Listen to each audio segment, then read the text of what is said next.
Well, I'm here to meet some of our partners, but also to speak on the topic of YouTube and what YouTube's doing around the world, and specifically how things are developing for us here in Africa.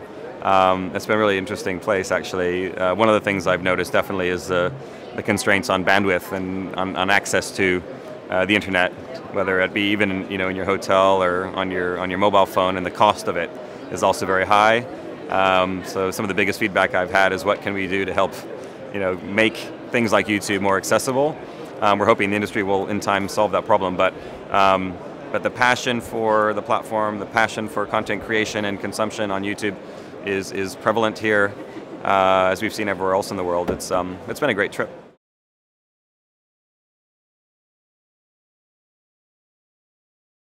One of the key opportunities for us is to continuously look at launching new countries, new languages to make YouTube more accessible for people to create content and distribute it. Obviously, advertising is emerging, and online advertising is emerging quickly, so that's a big opportunity commercially speaking for us and for the partners that we work with who want to generate new revenue via YouTube. I'm very excited about the possibility of new content creation and new ideas, music, animation, entertainment, or even education, whatever, new original channels and original content coming from this region that can satisfy people's interest within the country, within the continent, or around the world. Africa is an enormous pool of great talent here, and so it should be shared, and we hope YouTube can help with that.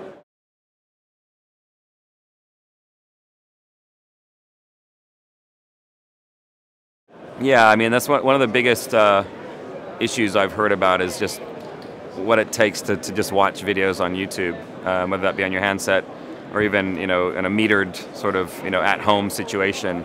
And that's challenging. There's not, our job is just to keep making as much great content available as we can. We hope that over time the consumer demand will start to lead to better price plans, maybe all-you-can-eat sort of plans, or at least more reasonably priced mobile data plans.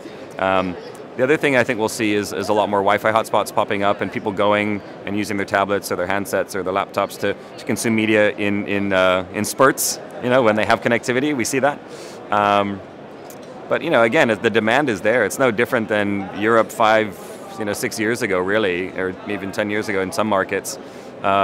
Eastern Europe is coming online very, very quickly. Once you start to see these networks coming in, it's like the usage skyrockets. I expect we'll see the same thing here.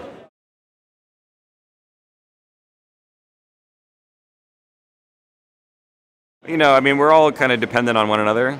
We all benefit one another. We all support each other's businesses in one way or another. We make, major investments in hosting, in technology, in distribution.